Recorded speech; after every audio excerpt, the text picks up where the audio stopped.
श्री शिवाय नमस्तुभ्यम। ओम नमः शिवाय। आप सभी भक्तों को फाल्गुन मास की हार्दिक शुभकामनाएं। और आज है महाशिवरात्रि व्रत, तो आप सभी भक्तों को महाशिवरात्रि व्रत की भी बहुत बहुत शुभकामनाएं। आप सभी भक्तों पर भगवान भोलेनाथ की कृपा दृष्टि हमेशा बनी रहे। इन्हीं शुभ मंगल कामनाओं के साथ आज का वीडियो शुरू करती हैं। प्रिय भक्तों, महाशिवरात्रि जैसे पावन पर्व से फाल्गुन मास की महत्वता अत्यंत बढ़ जाती है और आज के दिन फाल्गुन मास महात्म्य कथा श्रवण करने का बहुत ही अधिक महत्व है। और आप सभी भक्त हमारे साथ नियम पूर्वक फाल्गुन मास महात्म्य कथाएं श्रवण कर रहे हैं। अब तक हम फाल्गुन मास महात्म्य कथा के अध्याय 13 तक श्रवण कर चुके हैं। उससे आगे की कथा आज श्रवण करेंगे। उससे पहले हम श्रवण करने वाले हैं भगवान शिव और बैलगाड़ी की कथा। तो बोले शंकर भगवान की जय। हर हर महादेव। पार्वती पतये नमः। यह कुछ 300 साल पहले की बात है। कर्नाटक के सुदूर दक्षिण क्षेत्र में अपनी बूढ़ी माँ के साथ एक योगी रहते थे। उनकी माँ काशी जाना चाहती थी ताकि वह विश्वनाथ जाकर भगवान शिव की गोद में प्राण त्याग सके। इसके अलावा उसने अपने जीवन में अपने बेटे से कभी कुछ नहीं मांगा था। उसने कहा, बेटा मुझे काशी ले चलो, मैं बूढ़ी हो रही हूँ, मैं वहीं जाके मरना चाहती हूँ। योगी ने अपनी बूढ़ी माँ के साथ दक्षिण कर्नाटक के जंगलों से होते हुए काशी के लिए एक लंबी यात्रा शुरू की। वृद्ध होने के कारण उनकी माँ का स्वास्थ्य बिगड़ गया, तो उन्होंने माँ को कंधे पर उठा लिया और जाहिर तौर पर कुछ समय पश्चात वह कमजोर महसूस करने लगा। उसके पास शिव से याचना करने के बजाय और कोई चारा नहीं बचा। उन्होंने याचना की कि हे शिव, मुझे मेरे इस प्रयास में विफल मत होने देना। बस यही एक चीज है जो मेरी माँ ने मुझसे मांगा है। कृपया मुझे इसे पूरा करने दें। मैं इन्हें काशी ले जाना चाहता हूँ। हम वहाँ सिर्फ आप ही के लिए जा रहे हैं। कृपया मुझे ताकत दें। तब जैसे ही उन्होंने चलना शुरू किया तो पीछे से एक घंटी की आवाज़ सुनाई दी, जैसे कोई बैलगाड़ी आ रही हो। उन्हें धुंध से उबरती हुई एक बैलगाड़ी दिखाई दी जिसे एक बैल खींच रहा था, जो थोड़ा अजीब था क्योंकि एक बैल वाली बैलगाड़ी छोटे रास्तों के लिए होती है। जब सफर लंबा और जंगली इलाकों से होते हुए हो तो हमेशा 2 बैल ही गाड़ी को खींचते हैं, पर जब आप थके हों तो ऐसी बारीकियों की किसे परवाह है। गाड़ी नजदीक आई पर वे चालक को नहीं देख पाए क्योंकि चालक लबादे में था और बाहर धुंध भी थी। मेरी माँ बीमार है, क्या आपकी खाली गाड़ी में यात्रा कर सकते हैं? योगी ने पूछा। तो अंदर बैठे व्यक्ति ने सिर हिला के हाँ कहा। वे दोनों गाड़ी में बैठ गए और बैलगाड़ी आगे चलने लगी। कुछ समय बाद योगी का ध्यान इस ओर गया कि जंगली रास्ता होने के बावजूद भी बैलगाड़ी बहुत आसानी से आगे बढ़ रही थी। तब उन्होंने नीचे देखा और पाया कि पहिए घूम नहीं रहे हैं, वे रुके हुए थे, पर गाड़ी आगे बढ़ रही थी। तब उन्होंने बैल की तरफ देखा तो पाया कि बैल बैठा हुआ था, पर बैलगाड़ी चल रही थी। तब उन्होंने चालक की ओर देखा और पाया कि वहां सिर्फ लबादा ही था। उसने अपनी माँ की ओर देखा तो माँ ने कहा, अरे पागल, हम पहुंच गए, अब कहीं और जाने की जरूरत नहीं है, यही वो जगह है, अब मुझे जाने दो। इतना कहकर माँ ने शरीर छोड़ दिया। बैल, बैलगाड़ी और चालक सब विलीन हो गए। योगी अपने गांव लौट आया। लोगों ने सोचा, यह इतनी जल्दी लौट आया, ये अवश्य ही अपनी माँ को कहीं छोड़ के आया है, यह उसे काशी नहीं ले गया। उन्होंने उससे पूछा, तुम अपनी माँ को कहाँ छोड़ आए? उसने उत्तर दिया, हमें वहाँ जाना नहीं पड़ा, शिव खुद आए थे हमारे लिए। लोगों ने कहा, क्या बकवास है? योगी ने उत्तर दिया, मुझे फर्क नहीं पड़ता कि आप क्या सोचते हैं, वे आए थे हमारे लिए और यही सच है। मेरा जीवन ज्योतिर्मय हो गया है, यह मैं अपने अंतर में जानता हूँ। अगर आप नहीं मानते तो यह आप जाने। तब लोगों ने पूछा, ठीक है, हमें कुछ ऐसा दिखाओ कि हम माने कि तुमने सच में भगवान शिव को देखा है और वे सच में तुम्हारे लिए आए थे। योगी ने कहा, मैं नहीं जानता, मैंने उन्हें नहीं देखा, मुझे सिर्फ एक लबादा दिखा। वहाँ कोई चेहरा नहीं था, वहाँ कुछ नहीं था, वह खाली था।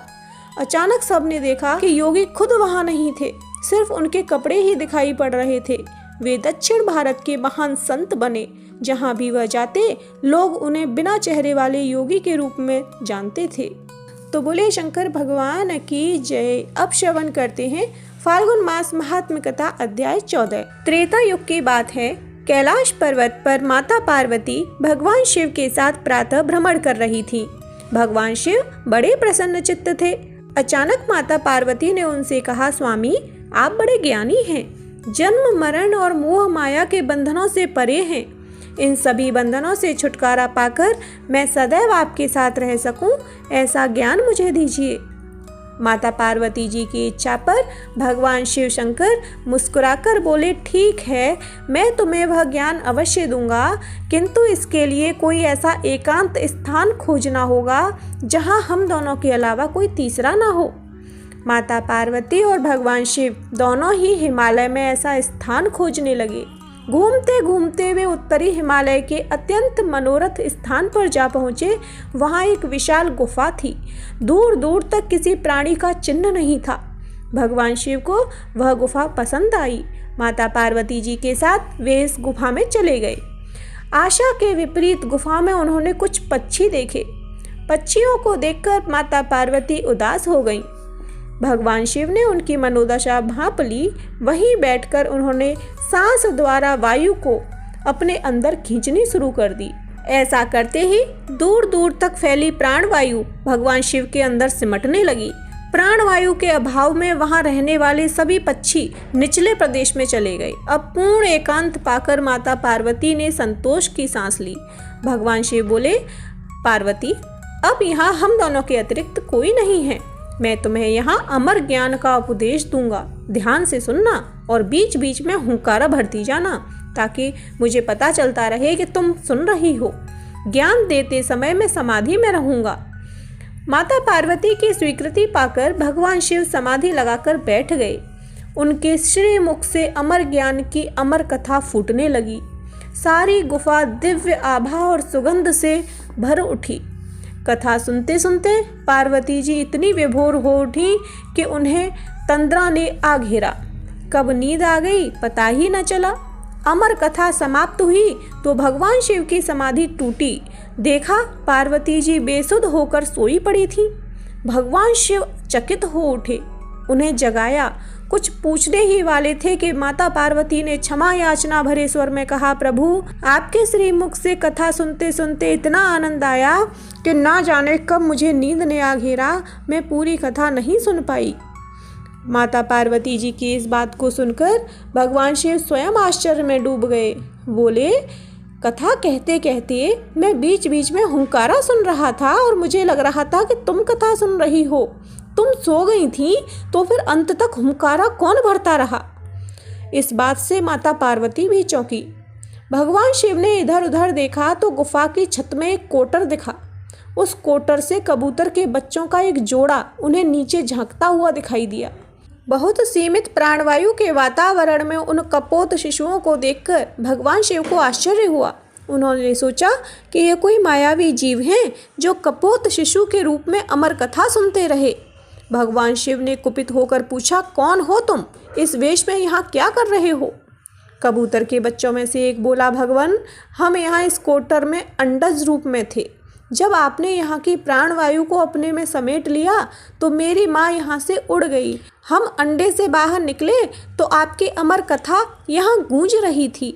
इस कथा के प्रभाव से हम में इतनी शक्ति आ गई कि कथा सुनते हुए हम हुंकारा भरते रहे। प्राणवायु के अभाव का हम पर असर नहीं हुआ। कबूतर के बच्चों की बात सुनकर भगवान शिव प्रसन्न होकर बोले, तुम अमर कथा के सच्चे पात्र थे जो पूरी कथा सुन सके। तुम अमर हुए। इस स्थान पर जहाँ किसी अन्य जीव जंतुओं का स्थायी रूप से रहना संभव नहीं होगा, वहाँ तुम दोनों सदा निवास करोगे। भगवान शिव और माता पार्वती तो वहाँ से चले गए, पर भगवान शिव के पार्थिव रूप में हिमलिंग उस गुफा में निर्मित हो गया। वही क्षेत्र अमरनाथ कहलाता है।